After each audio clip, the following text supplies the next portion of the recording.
na nia yako Mheshimiwa President ilikuwa kwamba mnataka Wakenya wote muweke pamoja wawe kitu kimoja.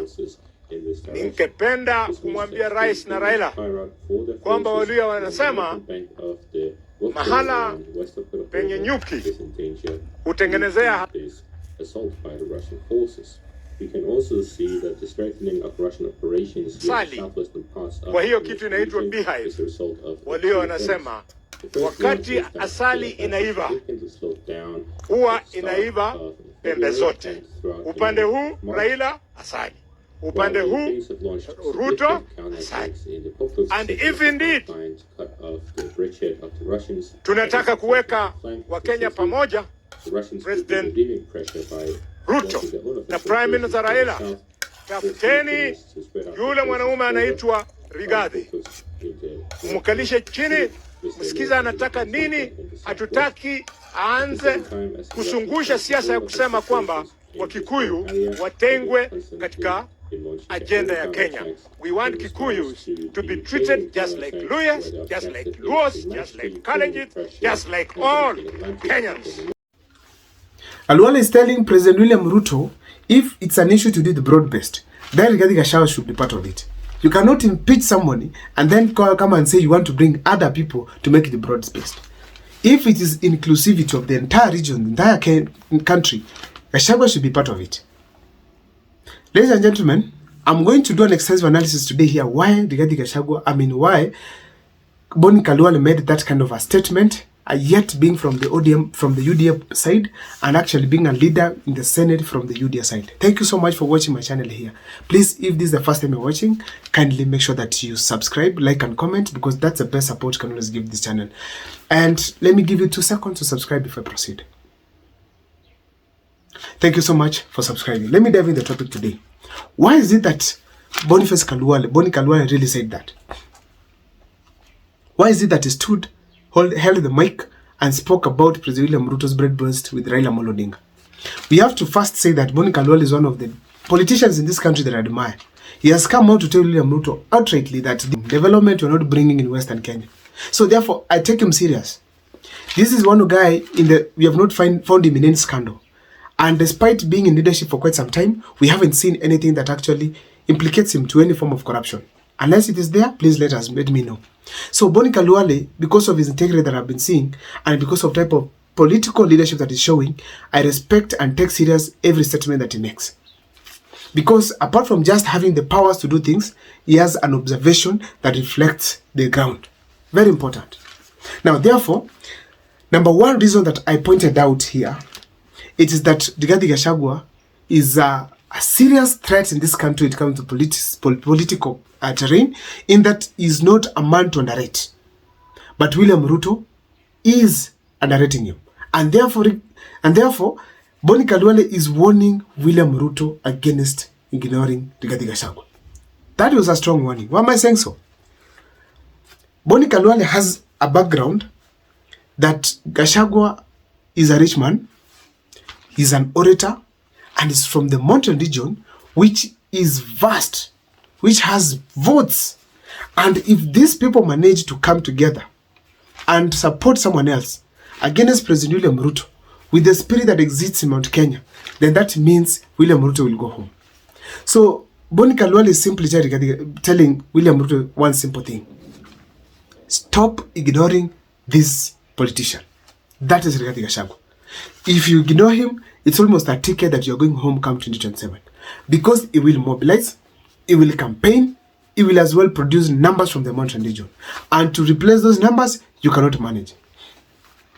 Secondly, he's also warning William Ruto against not just Rigathi Gachagua, against the people of the mountain region, that they are also Kenyans in this country, running a huge part of the economy, paying a lot of taxes.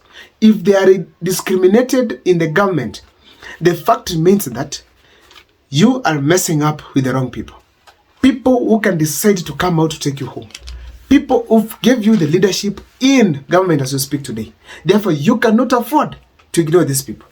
Recently, Rigathi Gachagua came out and said that in the cabinet, in the government, when William Ruto appoints a CS from the Mount Kenya region, Below him, he puts a PS.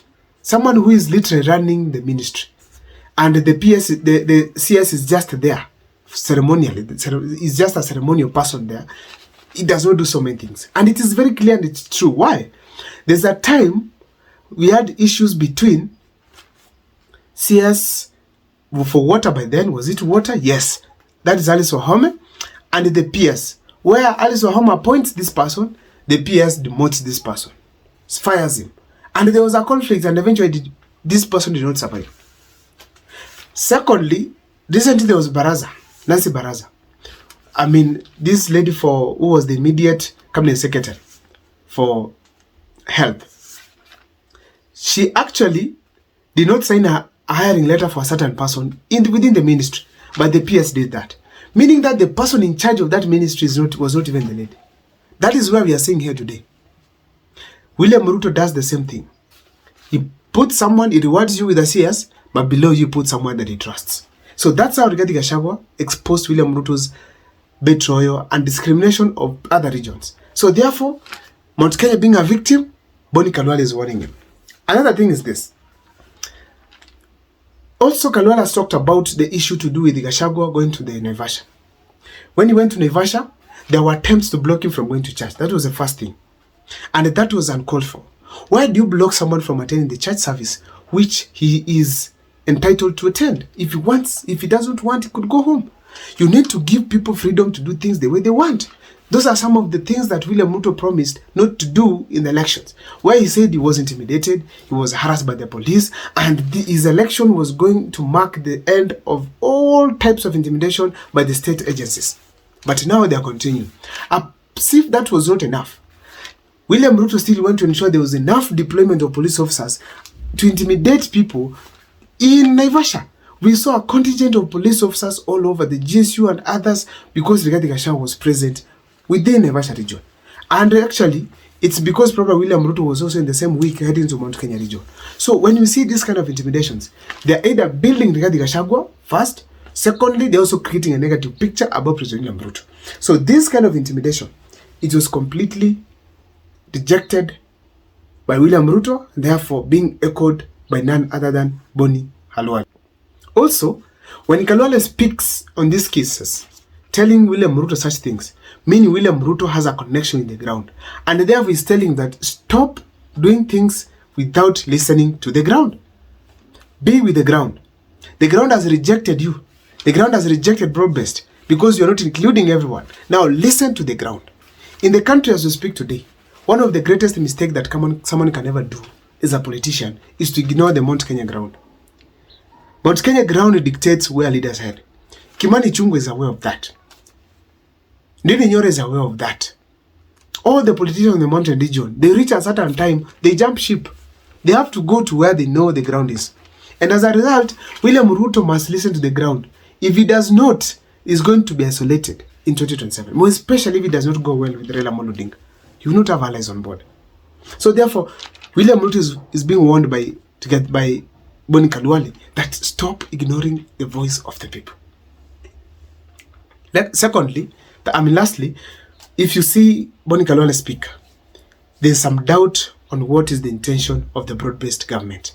They're wondering what is broad-based if you don't have other regions on board, other leaders on board. Get Gachagua, get someone like Kalonzo, get leaders from the coast, get leaders from the Kisii here, and then bring them together. That is what you call broad-based. Then what is broad-based if others are being discriminated for having their own entitlement, their own views about something? Why are you doing that? So this doubt is what simply Boni Khalwale is expressing to President William Ruto. I don't know what's your take about Boni Khalwale's sentiments, but please share with me in the comment section on where you take it from. Thank you so much for watching. See you next time for more videos. My name is Abel Mokwa.